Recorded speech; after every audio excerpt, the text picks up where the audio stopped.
So first of all, we're going to go to Ephesians chapter 2. The Bible says in verse 2, wherein in time past ye walked according to the course of this world, according to the prince of the power of the air, the spirit that now worketh in the children of disobedience. So notice right here, the Apostle Paul said that the course of this world, see that? The way the system of the world is run. How it is run is by Satan himself, and that's the bottom line. Satan is the one that controls everything. Events that played out and came to pass were actually manipulated and controlled. I strongly believe in that. They have been concocted and controlled. How much deliberately by certain people that the devil has used, we don't know how much of a level or how much deliberate plans or intentions were behind it, but there is no doubt manipulation and control through these evil ones. And the devil uses that to deceive the entire world. Everybody in the world follows this evil spirit, and I'm going to prove that conclusively in this lesson. Verse 3, among whom also we all had our conversation in times past, in the lusts of our flesh, fulfilling the desires of the flesh and of the mind, and were by nature the children of wrath, even as others. Now that's very important. The verse pointed out right here that we all, see, saved believers, in the past followed the lust of our flesh. Okay, so the devil, how he controls the lost world is through the lust of their flesh. And us, in time past, we were like that. But now we're saved. We're no longer the children of the devil.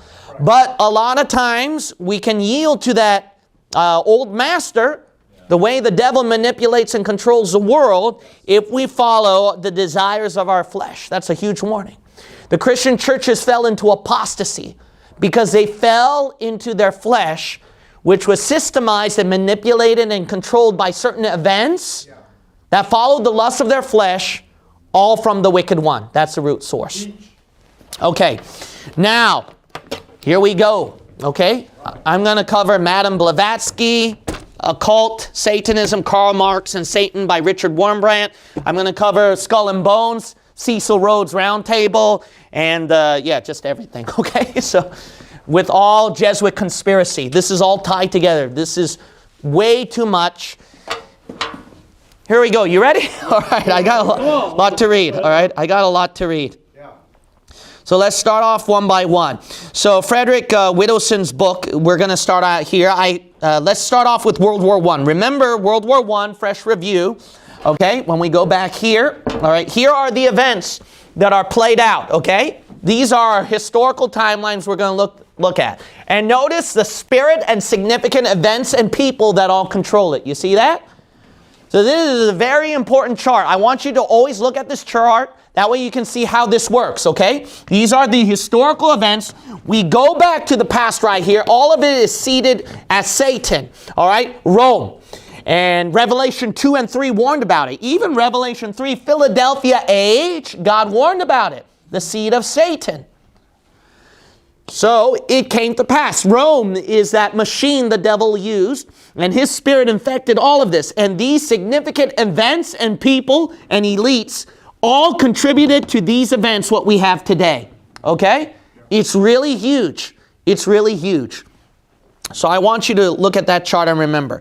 So, World War I, remember, Germany was in conflict, bad relations with France.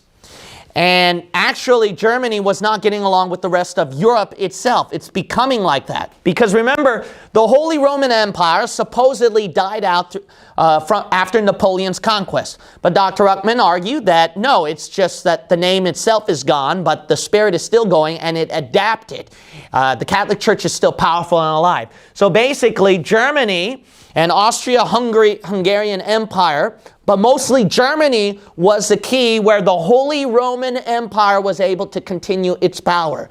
How far the Luther's Reformation, right? How far away from Luther's Reformation it ended up like that. So the tensions are growing higher and higher, and this is what happened.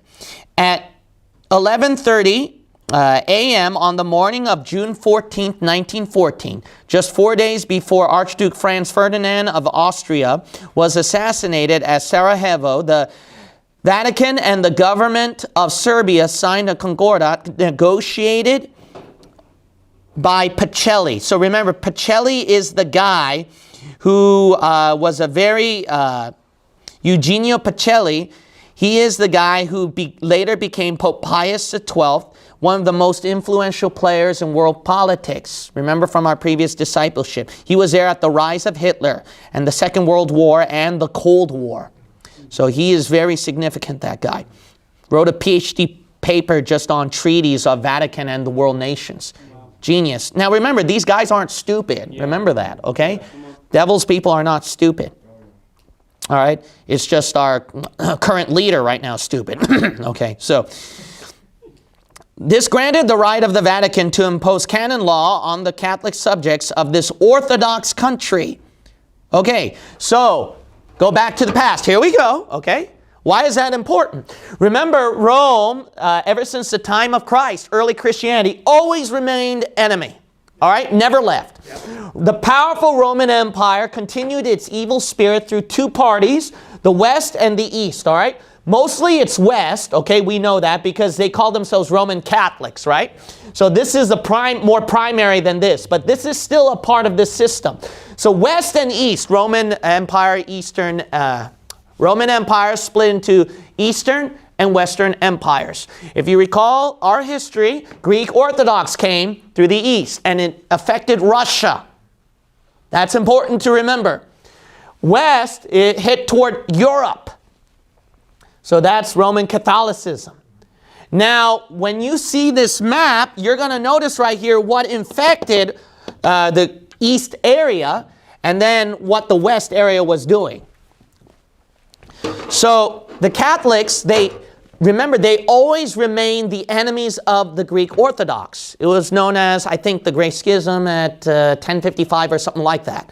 So this was very important because the Roman Catholic Church always saw the Greek Orthodox Church as its enemy.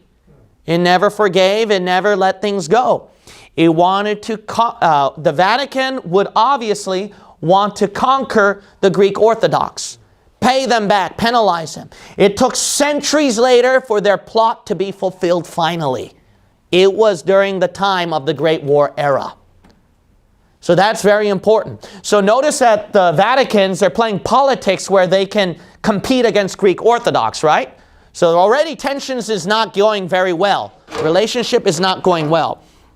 Especially when France was starting to get along with Russia, and the Catholics, they're not going to forgive that. So The Godfathers is a Czech Crusader comic book, and it's an account from former Jesuit priest Alberto Rivera. Alberto Rivera claimed to have gone deep into the Jesuit order. He quotes a cardinal, and I believe his name was Augustine Bia, but I'll read him at our next discipleship class. But he learned a lot from this cardinal, and this cardinal supposedly claimed that the Greek Orthodox Church was always its enemy, so it always planned and plotted how to conquer them, win them back to the Roman Catholic Church. And because of France's relationship with Russia, their enemy, Orthodox, the Vatican won't forgive that. So the Vatican influenced Germany where they can ignite World War I. So World War I was started because of the Catholic Church, actually.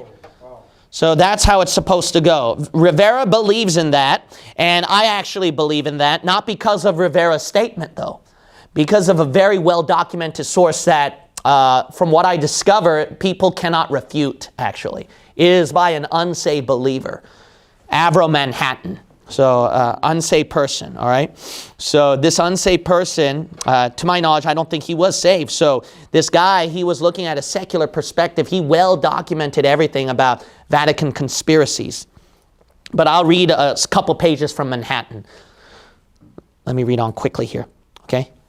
The Vatican looked upon this as a step forward in the reunion of the Latin Roman Catholic Church and the Eastern Orthodox Church, healing the schism that had taken place in 1054. Politically, this was viewed as a step toward the establishment of Serbia's long dream of Greater Serbia, uniting Slavic peoples and Croatia, as the Catholic Church was the only real stumbling block to that next to the power of the Roman Catholic Empire of Austria-Hungary.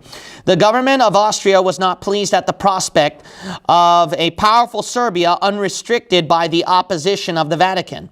On June 28th, a pro-Serbian agitator shot down the Austrian Archduke Franz Ferdinand and his wife, and the Serbian Concordat became an issue of anti-Serbian rhetoric in Austria. Vatican meddling in international politics was one of the causes of the First World War. So this is even from a historical perspective, okay? I didn't even get to conspiracies yet. The assassination toppled the power balance between Europe's two armed camps, the Triple Alliance of Germany, Austria-Hungary, and Italy, who switched sides, versus the Triple Entente of France, Russia, and Great Britain. See that?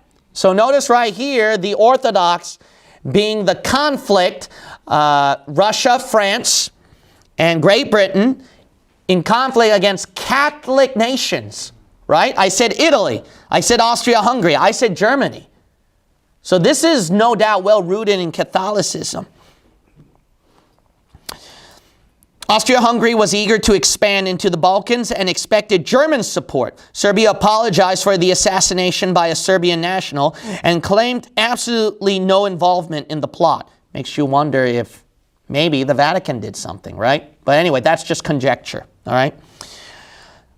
Austria-Hungary would not back off and declared war on Serbia on July 28, 1914. Russia mobilized against Austria. Germany declared war on Russia, but began invading west through Luxembourg and Belgium, and then declared war on France, while Great Britain declared war on Germany because of the invasion of Belgium, while America remained confused as to whom to support. The world was at peace and then overnight was at war. This oversimplification helped to vilify the Germany of Kaiser Wilhelm, a cousin of both the King of England and the Tsar of Russia. Oh, complicated. The American President Woodrow Wilson had promised to keep the U.S. out of the European war, and this seemed in keeping with the Monroe Doctrine of 100 years before, allowing the European cousin kings to exhaust themselves. But as America had recently become a global power with global possessions by way of the Spanish-American War, and Wilson having already sent troops to Mexico, Cuba, Haiti, and Panama, it was not likely that he would refrain from sending American boys and men to Europe. William Jennings Bryan, you heard of that famous name before? His Secretary of State and a born-again Christian, resigned his position in disgust over Wilson's handling of the war. So there's something fishy going on with Woodrow Wilson, that Christians can smell something wrong right here with America's participation in that. When the Lusitania passenger liner was to sail from New York, the German embassy passed out leaflets warning people that the ship was liable to be sunk, and many agreed that the ship was carrying munitions for the war effort in England. This was used as one excuse later for America declaring war. The World War I sourcebook by Philip Haythornthwaite. So, as usual, I'm going to butcher a lot of pronunciations here, okay? But I'm just going to ram through it because I don't have time. Says that it is difficult to figure out how many actual casualties there were in this war. Conscription, the draft, distributed deaths over a large cross-section of society, as opposed to previous wars in which combat deaths affected a higher percentage of professional soldiers. Also, civilian deaths were much higher than military deaths. Whoa. A million civilians or more died in Turkey as a result of the massacre by Turkey or Armenian Turks, while only 325,000 are recorded as dying in Turkish military action. Now that's sad. Serbia lost around 45,000 troops in action, but 80,000 from disease and 650,000 civilians. Germany is thought to have lost 1.8 million dead, as did Russia with France, losing about 1.3 million. and Britain losing about the same. America lost 50,000. Okay, so notice some of the things here that are kind of shady during World War I. You can't help but wonder, Catholic conspiracies involved, right? Some of the language. Or shady things going on in America that we disagree with. We wonder if there's something insidious behind the scenes. Absolutely. So, Avro Manhattan's book, he wrote 10 different books, 400 pages each, against Vatican. And very well documented. People don't refute that. They all pounce on Alberto Rivera and Jack Chick, but I don't see them pouncing really well on Avro Manhattan because it's so well documented, this man. Dr. Ruttman's church, for some of you who didn't know, Dr. Ruttman's church history book on Catholic conspiracies, you know what his main book is? Avro Manhattan. And guess what? Look, you want to buy them? Go ahead, buy them. They're all out of print. Wow, of course not, right? Yeah. Whoa. You wonder why. Yeah. Even Jack Chick Chick Publications is not really selling all of his books anymore like they used to. I researched so hard, I actually found an electronic documentation of Jack Chick and Avro Manhattan both writing in the same book. And Avro Manhattan taking The Godfathers, Chick comic, for that book on his Catholic conspiracies on the World War. So I have if any of you are curious, I'll show you electronic attachment of it if any of you are interested. But I was like, I'm going to get all of this. And I was researching and ordering and buying. And my wife's like, we're wasting money. I'm like, it's going to go out. And the Catholics conspirators are all going to cover it up. And I need documentation. So I had to get all of it. So I was busy. I was really busy. Okay. So one of his, so Avro Manhattan's book. Here we go. All right. Let's see how much we're going to cover. I have to cover everything tonight. This is Catholic Church Against 20th Century by Avro Manhattan, page 154. All right, I'm documenting everything here. All right, and I'm going to fully prove that everything you hear about conspiracy theories, this will be the #1 video you'll ever hear that will cover everything of conspiracy theories rooted to satanic occultism and Roman Catholic. All right, I'm going to prove it right here and there. All right. So this is it, and they're all documented by scholars too. I'm pulling scholastic works, all right? And I'll let you know if it's not scholastic, okay? I'll mention if it's a claim, all right, or supposedly, all right? But this is all scholastic works, okay? Or well-documented works. Here we go. All right, let's see right here. This arose from the rivalry and consequent hostility, page 154, again, that I mentioned, shown by the Catholic Church against the Orthodox Church, especially the Russian. Another automatic result, as this religious hostility was instilled into all Catholics, including the Germans, when it was translated into political issues, it developed into active political hostility against Orthodoxy, which to Germans was represented by Russia. That's important. See, there's no doubt Catholics instilled World War I because of the the Greek Orthodox Church, all right? That's their enemy. Blah, blah, blah, blah, blah, blah, blah. Okay. And the attitude thus created was in complete harmony with the expansionist policy of the Kaiser, an additional bond between Catholicism and German imperialism.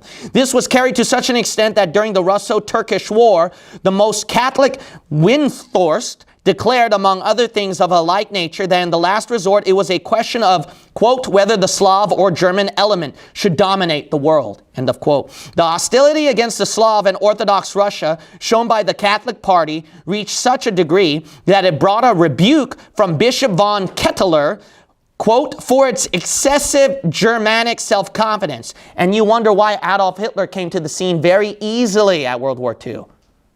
Because it was all started from World War I, this German nationalism ideology. But it was rooted with Catholicism. This was the ideology which prompted the party to call its official organ Germania, a paper which later was brought by a chamberlain of the Pope von Papen. When communism... Okay, here we go. That's the story for another time. Okay, the next one. During the quarter of a century which led to the outbreak of the First World War, the Catholic Party, with the exception of a short period of conflict with Prince Brilot, was the strongest group in the German Reichstag and was the most important single ally of all the German Reich chancellors from Hohenlohe to Bethmann Hollweg, and also one of the chief supporters of German imperialism. That support was well expressed by the first leader of the party, Windthorst, when dealing with that great question of German politics regarding the attitude to be adopted toward the German army. He declared in the Reichstag, quote, "I recognize that the army is the most important institution in our country, and that without it, the pillars of society would collapse," end of quote. All right, so let's see right here. This policy would not have been possible without the wholehearted cooperation of the Center Party. Center Party is the Catholic Party that he's been talking about, which he led. During the First World War, they stood firm in a united front of all German political parties who were in favor of war. According to B. Men, the Center Party was one of the most vociferous supporters of a greater Germany, and they staunchly advocated the rather unchristian demand for a, quote, ruthless prosecution of the war. Now that should be evidence enough. Catholics started World War I. See that? They started all of that. They were also an important prop of the dictatorship established by the generals. The Center Party supported the most unreasonable demands of German imperialism, such as annexations in the East as well as in the West. Its leader at this period, Peter Spahn, however you pronounce his name, defined the views of the party on what would be the, quote, new order in Europe. So it's kind of like New World Order, see that? After the Kaiser victory, addressing the Reichstag in the spring of 1916, he said, quote, "Peace aims must be power aims. We must change Germany's frontiers according to our own judgment. Belgium must remain in German hands politically, militarily, and economically," end of quote. The party went even farther. So remember, this is Catholic Party that Manhattan keeps claiming. And were in the forefront of the most fanatical German imperialists. The Catholic paper, Hochland, demanded the annexation of Belfort, quote, "with all frontiers of Lorraine and Burgundy," end of quote. And finally, the Channel Coast. This was not all. When in 1915, von Tirpitz demanded that all merchant vessels entering the war zones should be sunk without warning by German submarines, the Catholic Party supported this most enthusiastically and declared themselves for unrestricted submarine warfare, which was sponsored by generals, industrialists, pan-Germans, etc. Hertling, the Bavarian prime minister and one of the leaders of the Catholic Party, was an intimate friend of von Tirpitz. Still more noteworthy, the campaign was sponsored by the Catholic hierarchy itself. Wow. Proof of this is to be found in the actions of the Cardinal of Munich, Bettinger, who mobilized the rural clergy in Bavaria and launched an ecclesiastical propaganda campaign in favor of unrestricted submarine warfare. This went so far that the cardinal himself went to the villages agitating among the Catholic Bavarian peasantry. In reply to many protests, the cardinal made the statement that, quote, "It would be an irresponsible crime on Germany's part if she failed to wage unrestricted submarine warfare." Wow. End of quote. The German Catholic episcopate echoed these words and followed the campaign, speaking for the leading Catholic dignitaries on the question of unrestricted submarine warfare and the violation of Belgian neutrality. Sufficient to quote Michael Faulhaber, later Cardinal Archbishop of Munich, and then a prominent army chaplain. He made the characteristic remark, quote, "In my opinion, this campaign will go down in the history of military ethics as a perfect example of a just war."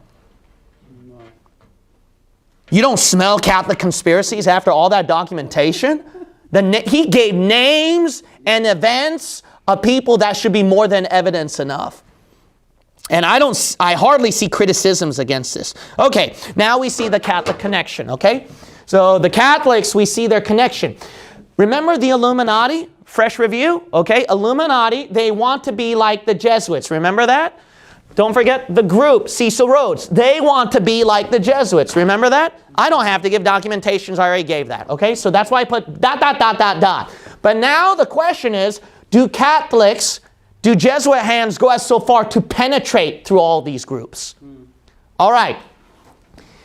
Illuminati, I don't have to give documentation. There's no doubt Jesuit hands were behind it.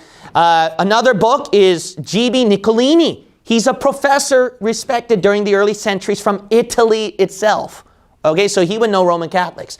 His book is called The History of Jesuits. The History of Jesuits, all right? It's a classical piece that even, I think some universities recommended, actually. So that he claimed, and I gave you that quote before. You just don't remember, obviously, because I gave so many quotes. So Weishaupt Rothschild, under the Jesuit general, started the Illuminati. That's what he mentioned, okay, in that book. And that's a classical work all the way from 17 or 1800s, okay? I think it was 1800s.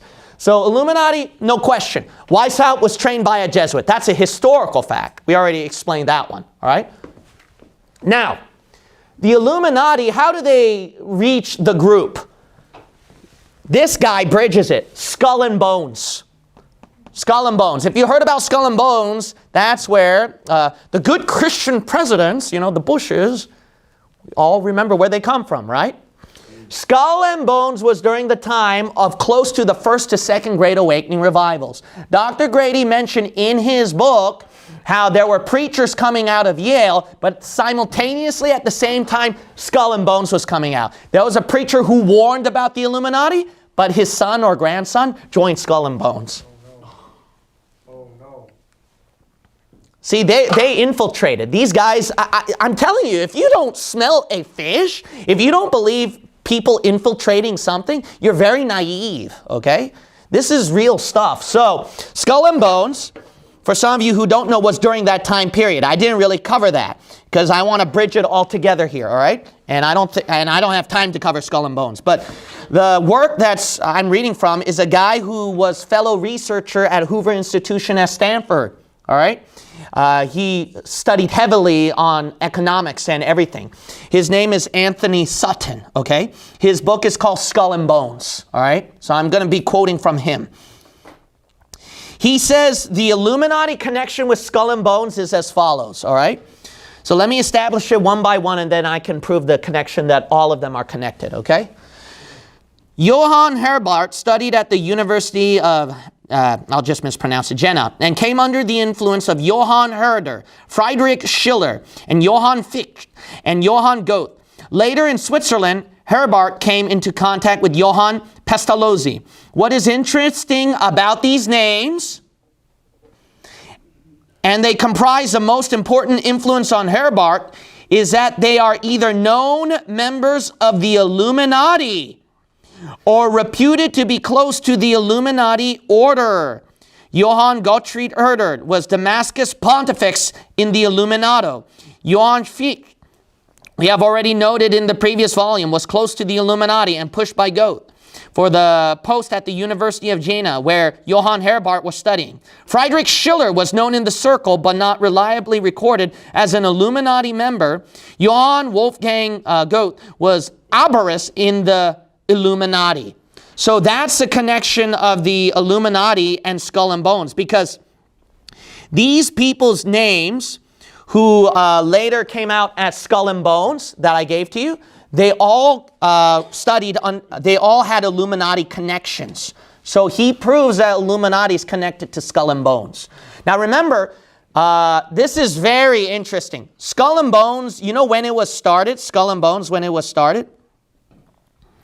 But anyway, before I continue how Skull and Bones were started, recall that when Illuminati was dismissed, Adam Weishaupt said, I'm going to have my followers start their own secret societies, right? Mm-hmm. Skull and Bones supposedly started, no, actually it did start. I'm going to say it did start right when Illuminati was disbanded by the Bavarian police. So think about it. If you're from the Illuminati, you want to start your secret society group, what's the best prospect?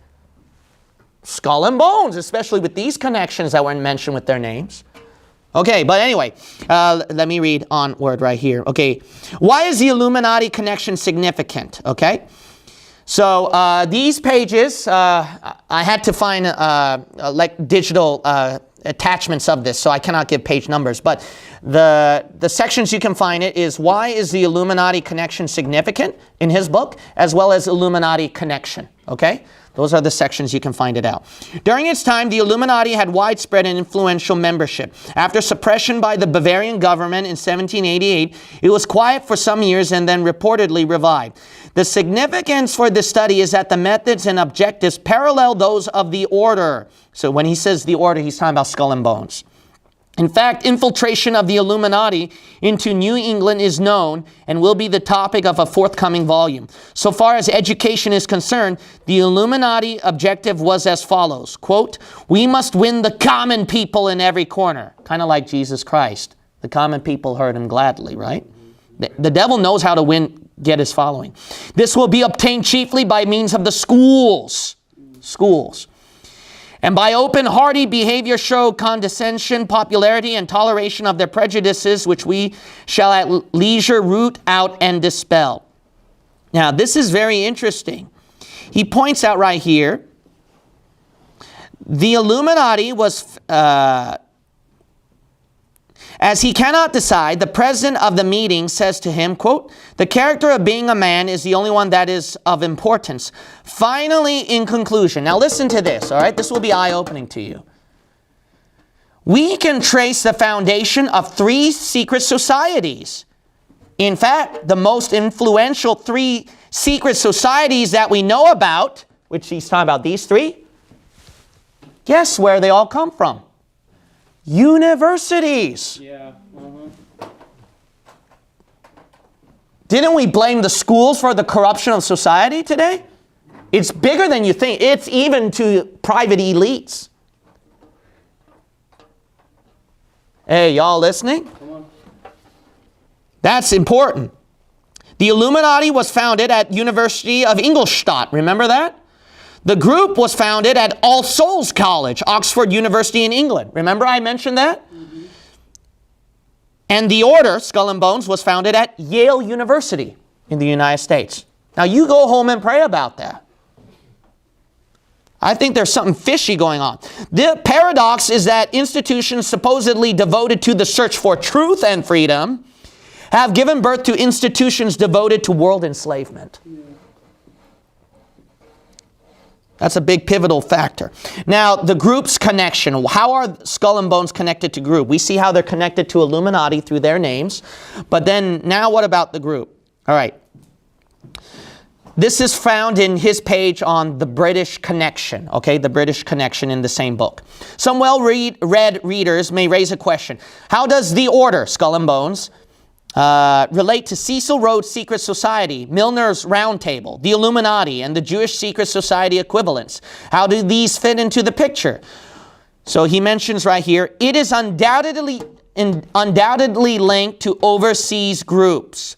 We are concerned here only with the core of a purely American phenomenon with German origin. Remember where the Catholics were all at? Isn't that weird, guys? This is very weird. I smell a rat here, okay? One of these guys, bound to have bumped to one of these guys, to one of these guys, to one of these guys in universities too. You got to realize universities, German origin influence, they bound to bump into each other.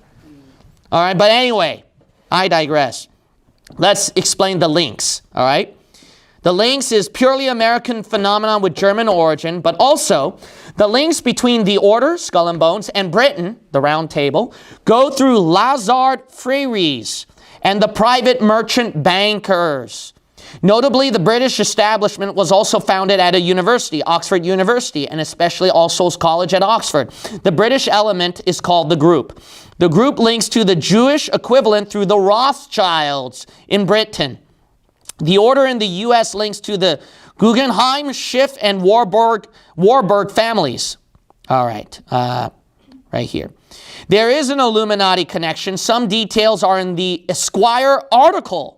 So he points out an Esquire article that points further to the Illuminati connection to Skull and Bones as well. All right, so now we see how Skull and Bones is connected to the group through Cecil Rhodes.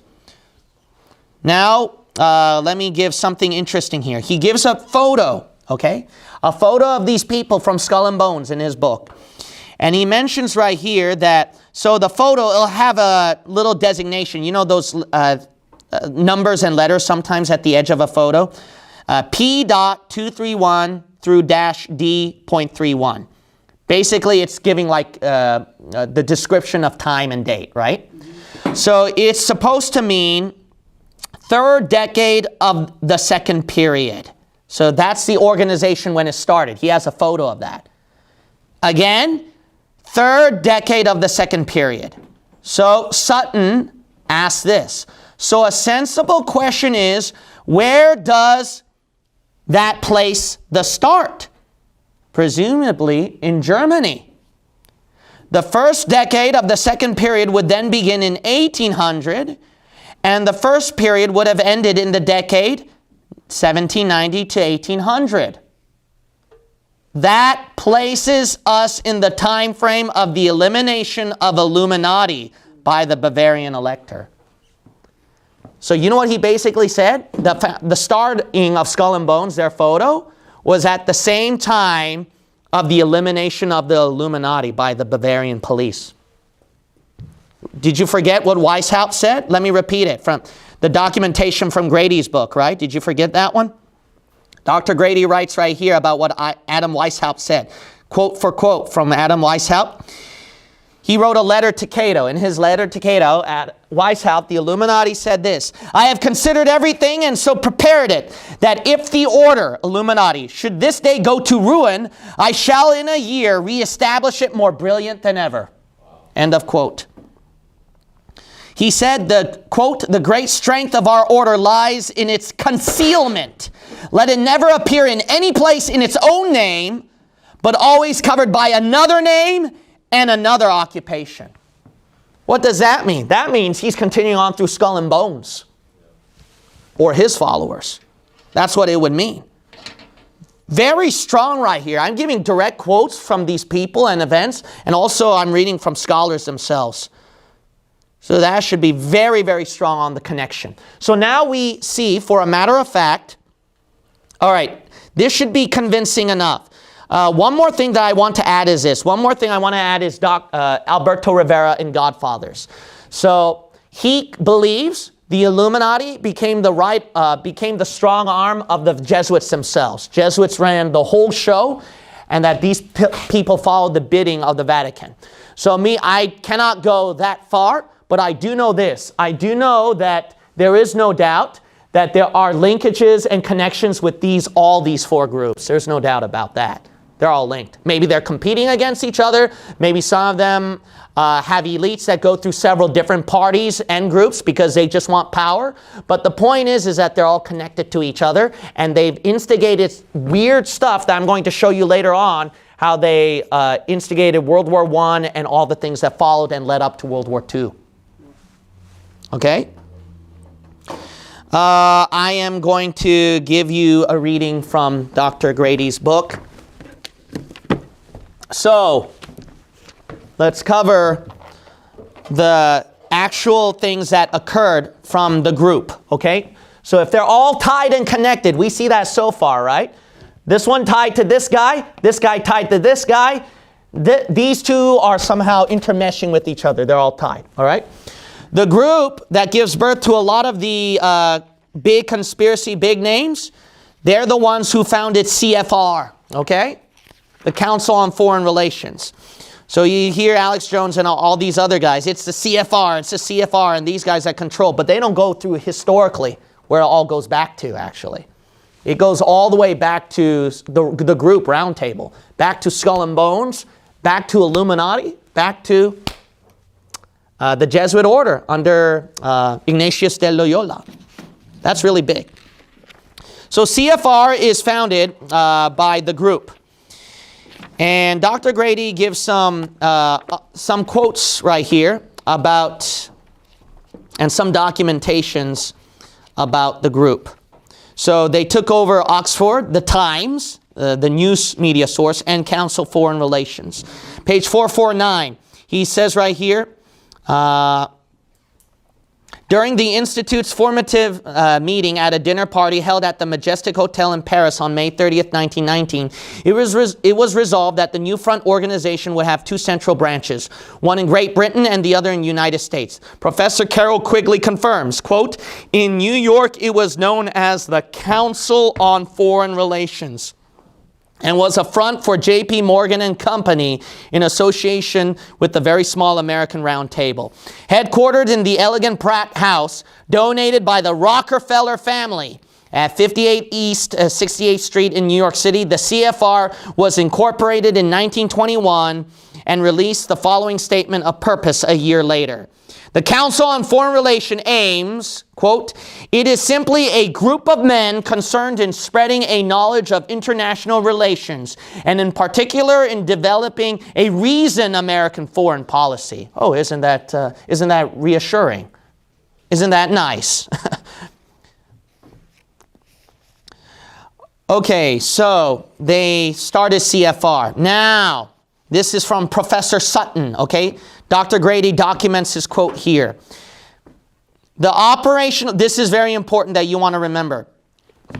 The operational history of the order can only be understood within a framework of the Hegelian dialectic process. Oh, wow. What is that? Okay, you need to know that. That is important in philosophy and arguments. Karl Marx, believe it or not, got it from there. All right? Christian liberalism, textual criticism, all comes from there too. They use some of that. This is all rooted and tied together. And I'm going to do that, Lord willing. I don't know how much time. I'm not going to write it, okay? I don't have time. All right, but remember that, all right? Quite simply, this is the notion that conflict creates history. From this axiom, it follows that controlled conflict can create a predetermined history. Blah, blah, blah, blah, blah. Let's go right here. The dialectic takes this trilateral managed conflict process one step further. In Hegelian terms, an existing force, the thesis, generates a counterforce, the antithesis. Conflict between the two forces results in the forming of a synthesis. Then the process starts all over again. Thesis versus antithesis results in synthesis. The synthesis sought by the establishment is called the New World Order. Without controlled conflict, this New World Order will not come about. This explains why the international bankers backed the Nazis, the Soviet Union, North Korea, North Vietnam against the United States. The conflict builds profits while pushing the world ever closer to one world government. The process continues today. Okay, that's very important. So Sutton is telling you something about all of these groups, how they're tied together, okay? He doesn't go as far as Jesuits, obviously. He only goes back to here, okay? We Bible believers know better. It goes right here to all the way right here, okay? And through this guy. But anyway, the point is that, so they use Hegelian dialectic, and they use the synthesis where they're able to create a conflict, and through creation of conflicts, they can be able to control the world. That's why wars are important. See that? That's why treaties after wars are important. Mm-hmm. If they get their hands behind it, they can control the world. Okay, evidence is the group was behind this, okay? Here we go. I think you pronounce this Versailles, right? Treaty of Versailles, is that correct? Yeah. All right, Versailles? Okay, Versailles, all right, Treaty of Versailles, all right. So let's start out with the Treaty of Versailles.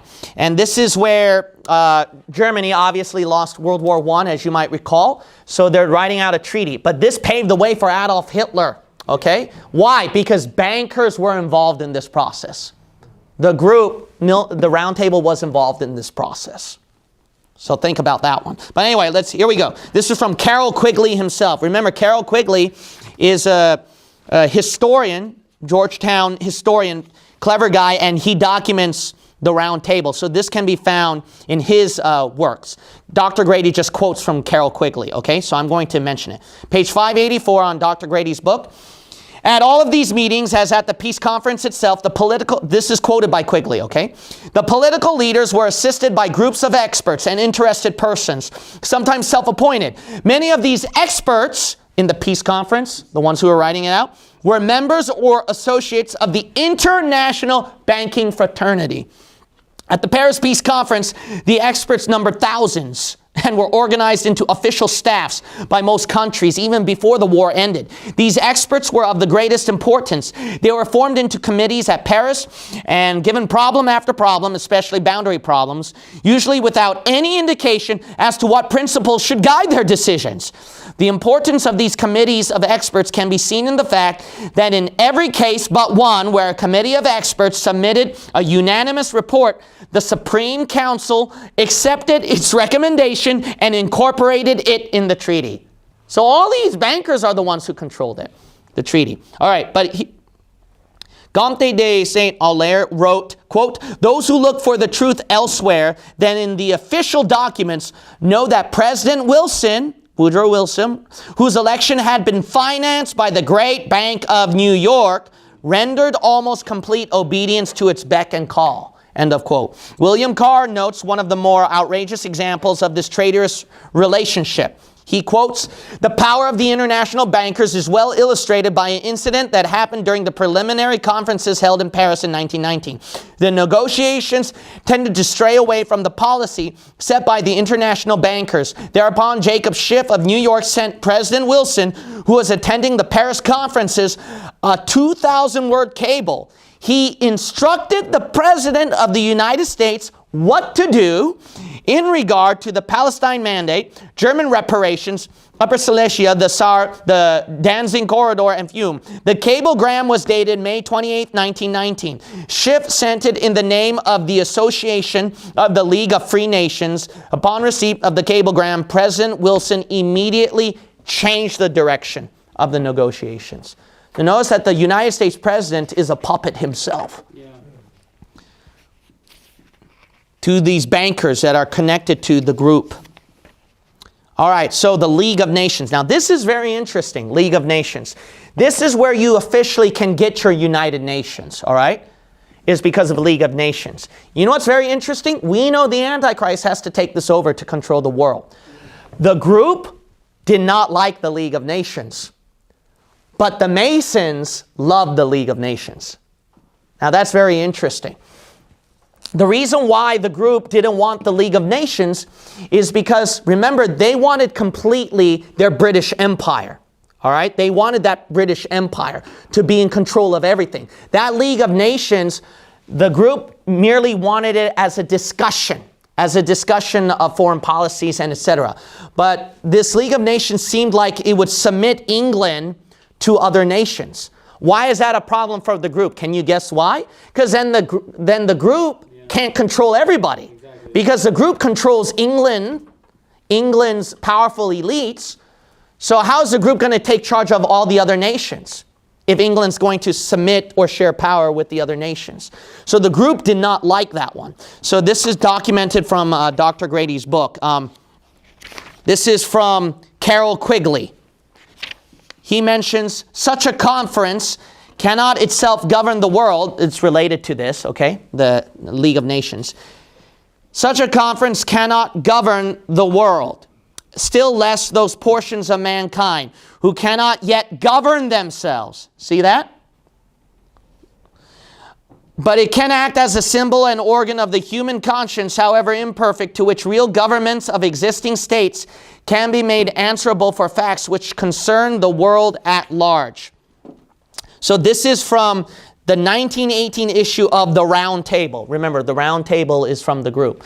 So what did they mean by that? What they mean is that, see, why are we giving the power to people who cannot govern themselves? What's that indicating? We're the ones. See, we're the ones who can control. We're the ones who know. So doing this League of Nations, we're assuming that these nations who cannot govern themselves, who cannot control themselves, that they're the ones who can work out the peace. No, you need us. Yeah. Isn't that sounds like Jesus Christ?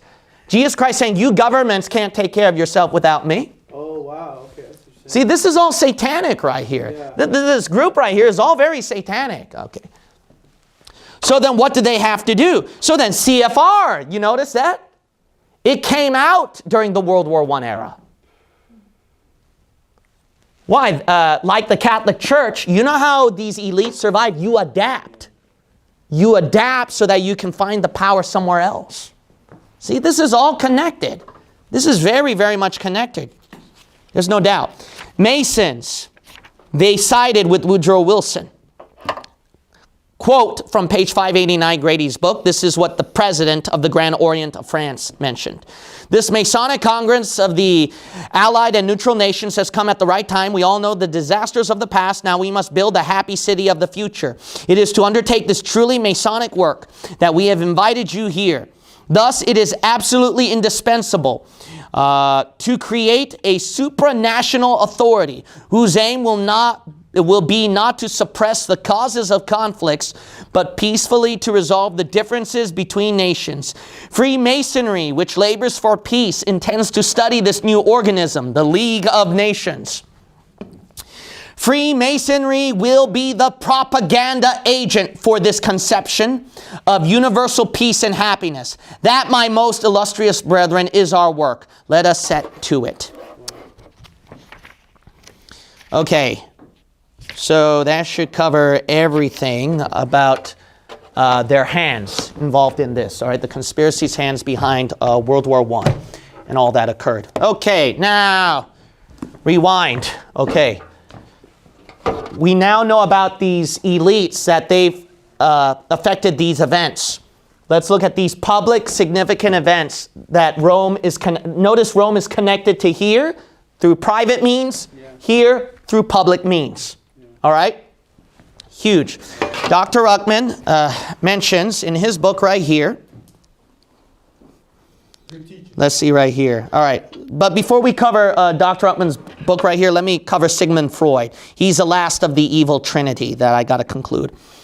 So Sigmund Freud, Frederick Widdowson in his book, A Bible Believer's Looks at World History, page 335, he believes that next to Darwin and Marx, Sigmund Freud completed that evil trinity that changed all of our world and society, which I fully agree. It is these three men that changed everything. So Frederick Widdowson writes about Sigmund Freud right here. Now, if one regards Darwin and Marx to be two personalities in a type of unholy trinity of ideas, the third would have to be Sigmund Freud. Freud was born in the middle of the century in 1856. He went on to become the father of the modern science of psychiatry. He didn't invent the idea of the conscious versus the unconscious mind, but he did make those terms household words. He created the ideas of the ego, superego, the id, and the power of the unconscious drives for sex, food, artistic motivation, and comfort, among other things, such as neurotic impulses as dominating our existence. In other words, we are helpless automatons driven by desires and needs over which we have little control. The unconscious mind is the source of our motivations. He literally created the practice of psychoanalysis, as it is called. He declared his denial of the Bible's literal truth in a book called Moses and Monotheism. Being born a Jew and presented with the Hebrew Bible by his father with a suggestion to study the book at the age of 9, he grew to believe that Moses was really an Egyptian monotheist, engaged in a civil war with polytheists. He was not popular with either Jews or Christians by his speculations. His views began to dominate the study of the mind and of its disorders. Although mainly discounted today by the adherents of the disciplines, he helped to create his dream theory and theory of the power of the unconscious mind's control over us still have their grip. No rational psychiatrist or psychologist today would even harbor thoughts of demonic possession or obsession, as that would be a surrender to superstition in their minds. And like the textual critics of today, they would relegate the statements in the Bible to allegory and mere ideas which have only a quaint relevance. The power of Freud's theories over society is enormous and can be found in every public school and almost all universities, along with Darwin and Marx. All three have created a renaissance of their own, reviving ancient pagan dogmas, rejecting the Bible outright. These are the three that changed our world. Okay? Now, These three who changed our world, it's very funny, okay? Now, I want to ask you this, okay? Did you ever wonder, what did Dr. Ruckman argue how Philadelphia lost it all? It's when that Bible was criticized, right? Westcott and Hort? Yeah. Dr. Ruckman strongly believes in that. I strongly believe in this too. Did you notice when Westcott and Hort came out with their garbage? It's similar timing when all this other garbage happens. Okay, I know Skull and Bones and Illuminati go way back, but remember this, these guys were secretive, and but the group is the main one that permanently lasted and gave you current elites today, the big names today. It's the group, not these guys. Why can they come out more successfully? It was coincidentally after the time of Westcott and Hort. Darwin, Freud, time of Westcott and Hort. Marx, Westcott and Hort. All that evil came about because that Bible, final authority, was lost. Westcott and Hort, I'm going to prove to you, first of all, from Dr. Ruckman's book and then all the other sources, that they are born from Darwinism, Marxism, and that all of them are interrelated with each other with satanic, occultic references and Catholicism. All right.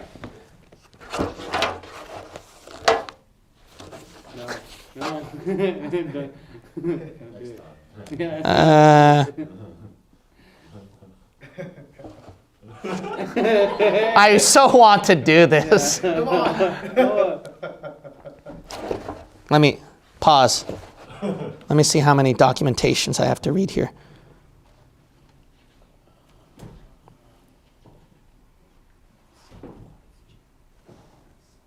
I can do it. I can do it. All right. I can do it. All right. All right. I can do it. All right. If any of you need to go home, you don't hurt my feelings. All right. Go home. All right. I'm sorry if it's over the time, but I have to combine all of this together so you can understand. All right. Here we go. All right. Page 212 of Dr. Ruckman's History of the New Testament Church. Now, whether or not any historian believes any of this, they don't. All right. But Dr. Ruckman believes it. I believe it because I'm crazy to believe it. All of it is involved in the attempts of the English Revision Committee of 1881 to get rid of the authority of the King James Bible. When Westcott and Hort sat down, I don't have to explain these guys. I don't have to explain these guys. I already explained those guys, all right, a long time ago. All right, let me combine it all together. When Westcott and Hort sat down firmly dedicated to the proposition of getting rid of this terrible book, they sat down in bleachers that were put together by the Jesuit priests in France, the apostate German Lutherans who had become rationalists. Okay, I already explained that a long time ago in Discipleship, right? All right, so there's no doubt about that. And the accumulated followers, this is where we're adding up now, of Charles Darwin and Karl Marx, okay? So he's adding these guys too, not just the Catholics. A more motley crew of garbage-headed Bible perverters has never been assembled on this earth. The German apostates were Farrar, Semler, Strauss, Austruck, Vader, Hupfeld, Quinlan, Herder, Roos, Vodka, Ewald, Eichhorn, Seeds, Kenyon, Lavoisier, and others followed. Darwin and Pussy and Maurice were so steeped in Marxist international socialism, they would have joined Mao Zedong's regime. There is no doubt. So he connects all these names, see, with people who respect and Marx, who have Darwinian and Marxist ideologies, okay? So he connected that. There is no doubt about the stand of Westcott and Hort for Darwin against Genesis 1 through 3. There is no doubt about Hort's partiality to international socialism. He idolized the unsaved Unitarian J.F.D. Maurice and praised his political treatise on the kingdom of Christ as the greatest piece of writing in the English language. Darwin and Marx had already left their imprints on a body of orthodox conservatives.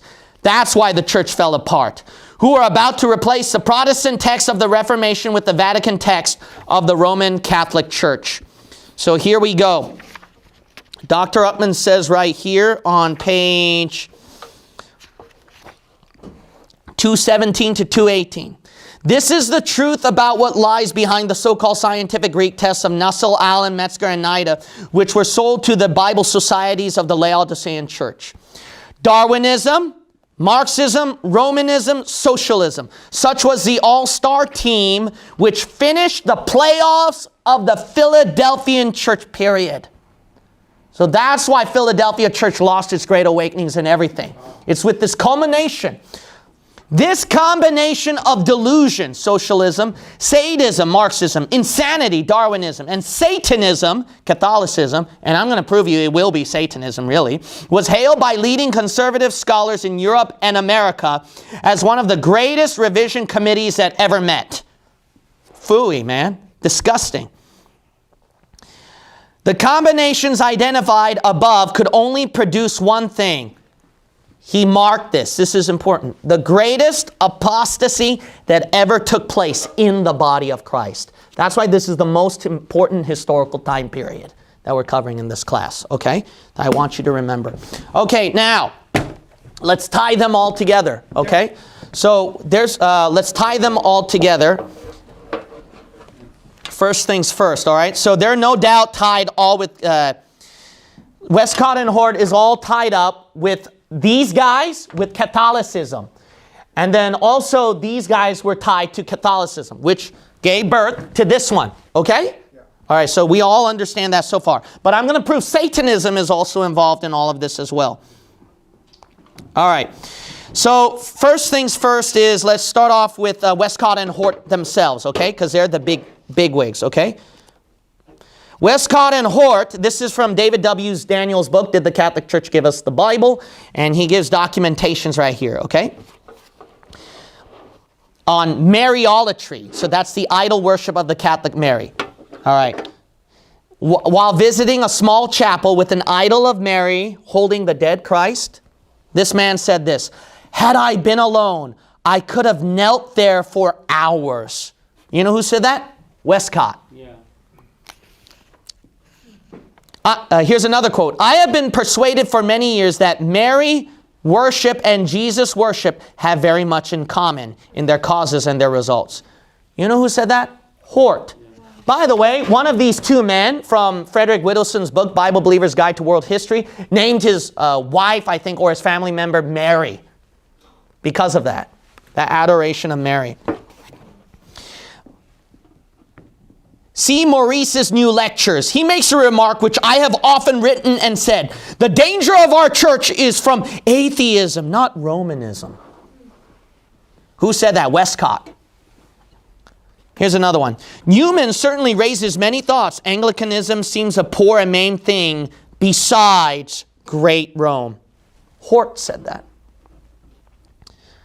We dare not forsake the sacraments or God will forsake us. Oh, phooey. You know who said that? A supposedly saved Christian guy named Hort. You don't smell Catholic? You don't smell Catholic connections right here? This is very weird stuff, right? Okay. All right. Now, this is interesting. Their fascination with the occult, okay? This is for real, page 152. In 1845, Westcott and Hort, with E.W. Benson and five others, founded the Ghostly Guild for the investigation of all supernatural appearances and effects. Others called them the Cock and Bull Club. A line from their flyer states, quote, "But there are many others who believe that the beings of the unseen world may manifest themselves to us in extraordinary ways."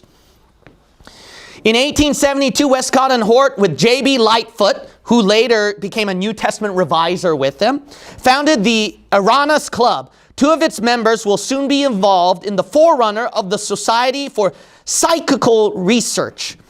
Okay, Westcott, Hort, and their friends all associated with occultic stuff. There is no doubt about it.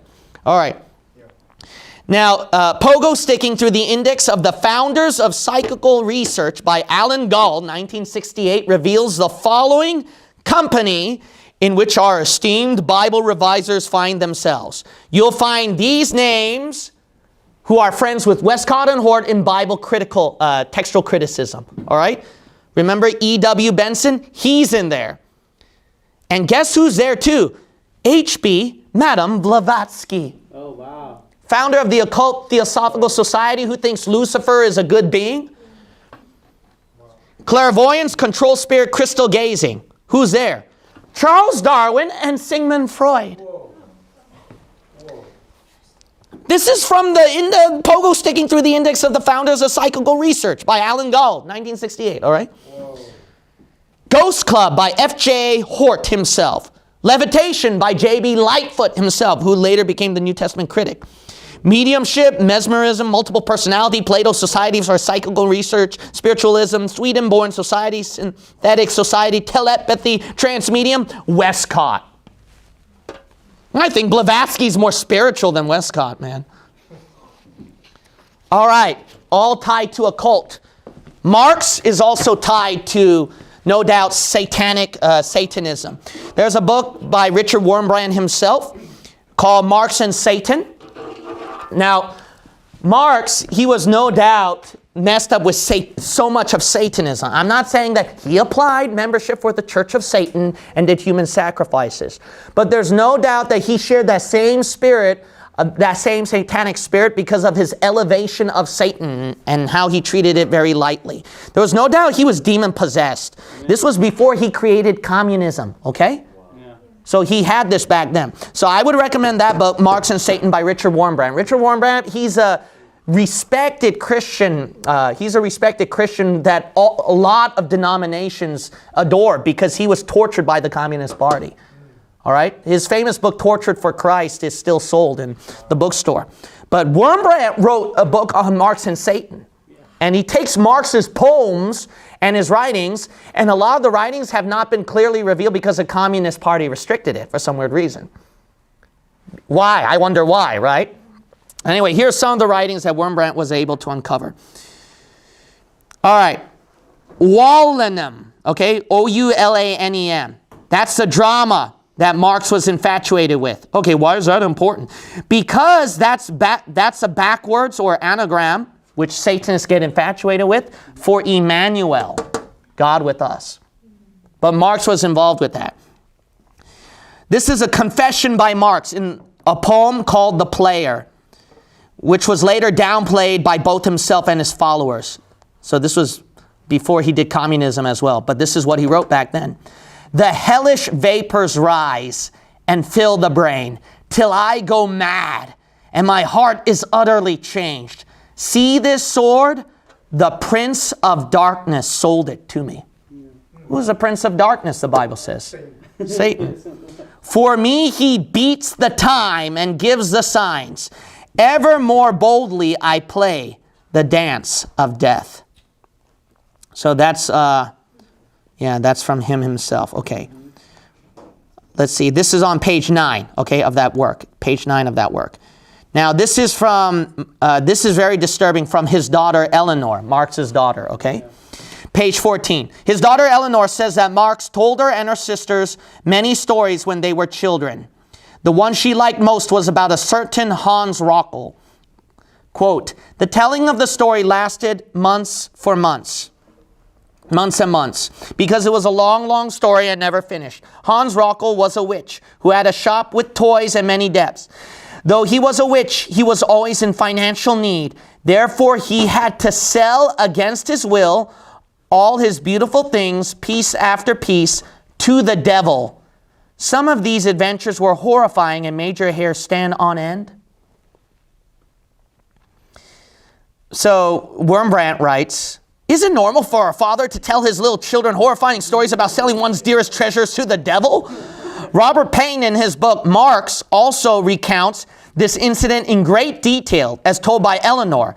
How unhappy Rockel, the magician, sold the toys with reluctance, holding on to them until the last moment. But since he had made a pact with the devil, there was no escaping.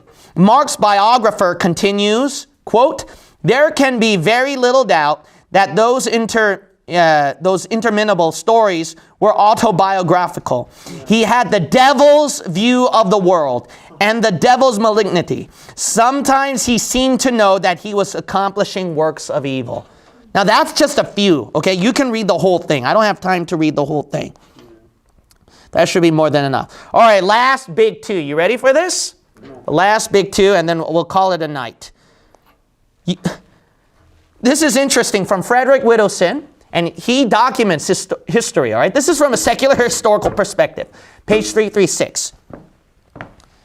Perhaps the most influential perpetrator of occult ideas at the end of the 19th century was known as Madame Blavatsky, author of The Secret Doctrine and ISIS Unveiled, free online, in which she links Lucifer with Christ.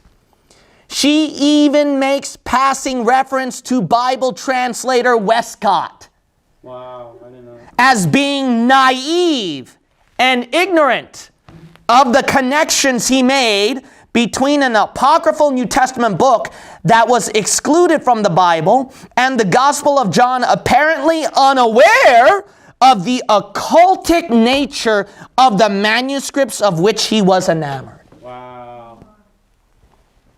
This can be found in volume 2 of her work, Isis Unveiled, page 243.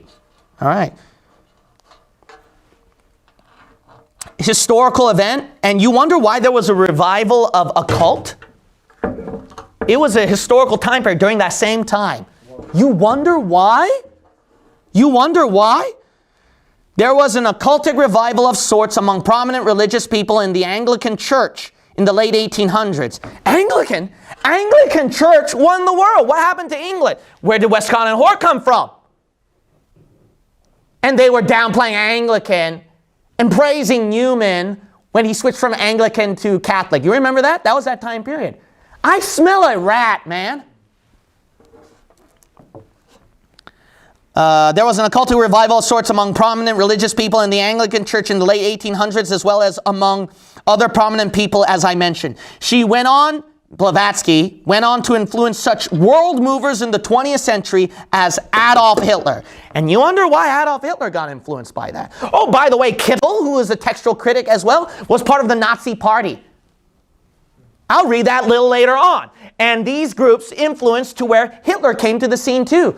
I smell all of this sharing the same evil spirit. They all share the same evil spirit. No doubt about it. Hands down, man.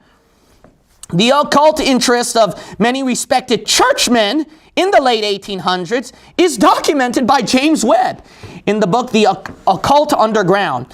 The ecumenical movement got an important start in the late 19th century as well, with Philip Schaff, historian, liberal theologian, and Bible translator, American Standard Version, addressing the World Parliament of Religions in 1893, organized by Unitarians and held in Chicago in connection with the Columbian Exhibition. Okay, blah, blah, blah. So notice right here that this New World Order thing, combined with Satanism and all this, they all come at the same time. But it doesn't happen when the King James Bible comes out. You wondered that? Yeah. Who would support modern Bible versions after this? That's good. By their fruits ye shall know them. Amen. Now, my last biggest documentation. Ready for this? Manly P. Hall. 33rd, I believe 33rd degree Mason. He's the one that really knows the occult. This is found in his work, Manly P. Hall, Horizon, the magazine of useful and intelligent living, spring 1944. Monthly letter of November 1st, 1934. You know what he said? See if all this is connected to the Bible version issue. All right? For the last 100 years, we have been trying. Who's we? You know? The Manly P. Hall, the occultist, he's saying, we have been trying. For the last 100 years, we have been trying to get out an edition of the Bible that is reasonably correct, but nobody wants it. Why? Because of the Philadelphia church age. Everyone was getting revived by the King James Bible. That's the book. That's the only book they'll ever know. Amen. But nobody wants it, he whines. What's wanted, he complains, what's wanted is the good old King James Version, every jot and tittle of it, because most people are convinced that God dictated the Bible to King James in English. Take that, stupid James. Why you call this a conspiracy theory? Dan Walnuts, John Anklebum, you critics, you. No, this is from Manly P. Hall himself. In fact, it has already shown its attitude in the matter by refusing a revised edition. For over 300 years, erroneous theological notions have been circulated, deriving their authority from the King James Bible. You know what that means? He's saying this, the right beliefs and doctrines, the reason why these people believe what they do is because of that King James Bible. Yeah. You wonder why all these wrong beliefs came out? Why the elites finally was able to take control through that group and come out, all this kind of stuff? Booyah! Post this online all over the world, all right? You don't know conspiracies, you thought. Let's close with a word of prayer. Father God, I pray tonight's teaching was a blessing to the hearers. Made us see why Philadelphia became Laodicea. It connected to that book, Lord, because that book was stepped upon, criticized, critiqued. That's why everything came to pieces, where the Catholicism with their New World Order can take over through the Antichrist, as well as Satanism taking a control of people's souls. In Jesus' name we pray, amen.